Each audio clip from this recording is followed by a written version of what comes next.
स्वामी तिन्ही जगाचा आईविना भिकारी अशा अनेक पंक्ती आपण ऐकलेल्या असतील.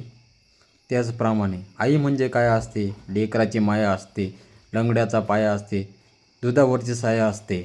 आई कुणाचे असो तिचा आदर करावा, तिनं टाकलेला शब्द फुलासारखा झेलावा. अशा अनेक पंक्ती आपण आईविषयी ऐकलेल्या आहेत.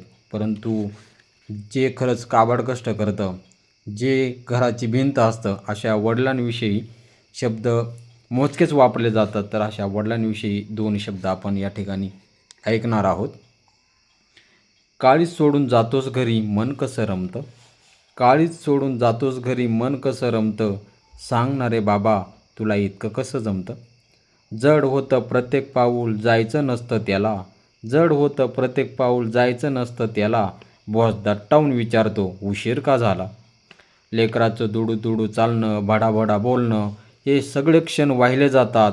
जाताना झोपलेले, आल्यावर झोपलेले, बंद डोळेच पाहिले जातात.